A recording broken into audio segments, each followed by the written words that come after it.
बिस्मिल्लाहिर्रहमानिर्रहीम। वक्त असीं गवर्नमेंट हाई स्कूल कंबर में आहियूं ऐं उते उस्ताद पंहिंजी हाज़िरी भरण जे लाइ परेशान आहिनि। गवर्नमेंट नओं सिस्टम राज कयो आहे त उस्ताद जेके बि आहिनि उहे पंहिंजी मोबाइल ते हाज़िरी पाण भरनि ऐं उहो सिस्टम सेखारियो वियो आहे उस्तादनि खे, पर हिन वक़्तु इहो सिस्टम जेको आहे कमु नथो करे ऐं उस्ताद इन जे करे परेशान आहिनि। सुबुह जो सवेर जेको आहे कोई बि पहिरें पीरियड ते वञे नथो, ॿार जा क्लास खाली ऐं हीअ ॾिसो उस्ताद जेके आहिनि पंहिंजी हाज़िरी जे लाइ परेशान आहिनि। हाणे उस्ताद हाज़िरी भराइनि या पढ़ाइनि, इहो मसइलो थी वियो आहे। रोज़ रोज़ नवां तजुर्बा थी रहिया आहिनि उस्तादनि ते ऐं उनजे करे तालीमी निज़ाम डिस्टर्ब थी रहियो आहे। हीअ असांजो उस्ताद आहे, अहसान लाइ सुमरो अहसान लाइ बि कोशिशि करे थो, कोशिशि कनि था पर हाज़िरी कोन थी भरिजे। हीअ ॾिसो सभु उस्ताद परेशान लॻा पिया आहिनि, सभिनी खे हथनि मोबाइलियूं। साईं असांजो वहीद अली बि कोशिशि करे थो पर थी वई आहे। असांजो एशियम साहिबु बि कोशिशि करे थो पंहिंजी हाज़िरी भरण जी ऐं हीअ ॾिसो उस्ताद परेशान आहिनि हाज़िरी जे लाइ ऐं उस्ताद हाज़िरी भराइनि या पढ़ाइनि, इहो प्रॉब्लम थी वियो आहे।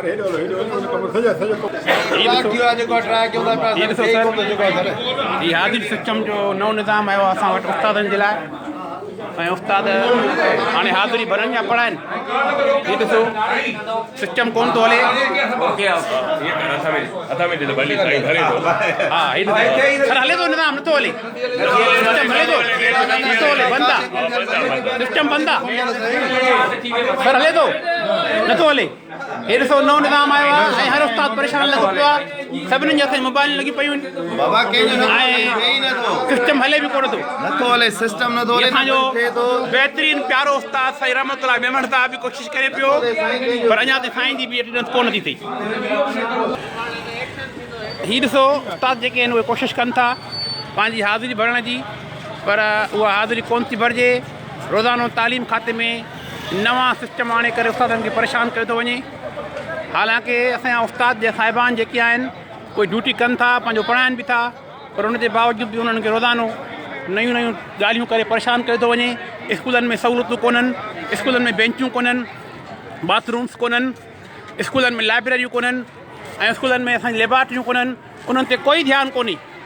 स्कूलनि में असांखे के सहूलियतूं कोन्हनि ऐं उनजे बावजूदि बि रोज़ नवां सिस्टम आणे करे उस्तादनि खे परेशान करे थो वञे। हीअ ॾिसो असांजा उस्ताद परेशान आहिनि हिन वक़्तु ऐं उहे हाज़िरी भरनि या हाणे पढ़ाइनि। हे निज़ाम नओं क़ाइमु कयो वियो आहे। हे ॾिसो उस्ताद जेके आहिनि उहे हाज़िरी भरण में मसरूफ़ आहिनि। हीअ कुराड़ो असांजो चौकीदार आहे। इहे आहिनि कंबर हाई स्कूल जा मंज़र जेके तव्हांखे ॾेखारे रहिया आहियूं।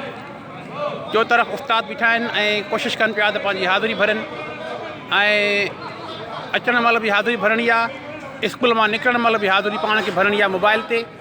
उहो सिस्टम उस्तादनि खे सेखारियो वियो आहे पर मथां नेटवर्क बंदि आहे। हाणे अहिड़े क़िस्म जा नवां इक़दाम करे उस्तादनि खे परेशान कयो थो वञे। ॿियनि खातनि में कोई मसइलो कोन्हे, उते 11 बजे 12 बजे उन्हनि जा मुलाज़िम अचनि था, उन्हनि लाइ प्रॉब्लम कोन्हे, बट सिर्फ़ु प्रॉब्लम जेको आहे उहो टीचर्स जे लाइ आहे। टीचर जॾहिं पंहिंजो कमु कनि बि था त उन्हनि खे हरूभरू परेशान करे थो वञे। हीउ निज़ाम छा हली सघंदो? हर उस्ताद खे मोबाइल छा आहे, वॾी मोबाइल आहे छा? हर उस्ताद मोबाइल हलाए सघे थो? इहे सभु शयूं आहिनि। हाणे अहिड़े क़िस्म जा निज़ाम आणे करे उस्तादनि खे परेशान कयो थो वञे। We are requesting in government, please you must take back these steps and actions which are disturbing our teachers. So our teachers are teaching well, they have ability to teach the students, they have taught a lot of students, they have prepared hundreds and thousands of students which are working all over province. In spite of that, government is disturbing teachers and creating problems for them. They are punctual and they are hard working. They are completing their duties honestly. Now you can see students are protesting. उस्ताद जेके आहिनि उहे एहतिजाज कनि था। Sir तव्हां ॻाल्हायो, थोरो भरिजे थो। साईं असां हुकूमत खे मुतालबो कयूं था त असां 8 बजे खां हिते पहुता आहियूं, सीएम में ॿहिराड़ी खां पहुता आहियूं हिते। असांजो हे कमु सिस्टम नथो, हिन जो नाकारा सिस्टम आहे जेको हुकूमत असांखे नाकाम करणु चाहे थी, एजुकेशन खे नाकाम करणु चाहे थी। असां हिन महिल पंहिंजे क्लास में वञूं जा असां वेठा बायोमेट्रिक कयूं हिन महिल हिते हिन नाकारा सिस्टम जेको कयो आहे असां हिनखे रद्द था कयूं सभई उस्ताद जेको आहे यक जी मुज़ाहिरो कयूं था त हिनखे रद्द कयो वञे बेचैनी ख़तमु कई वञे असां मां ऐं महिरबानी करे एजुकेशन खे सुधारियो वञे हे ग़लति कमु आहे Now you can see students are protesting against this new application and system of attendance. They are saying either we teach in classes or we have to attend our attendance. This is a big problem for teachers nowadays, and our senior teacher Sanala Sumro. We are facing trouble since the morning.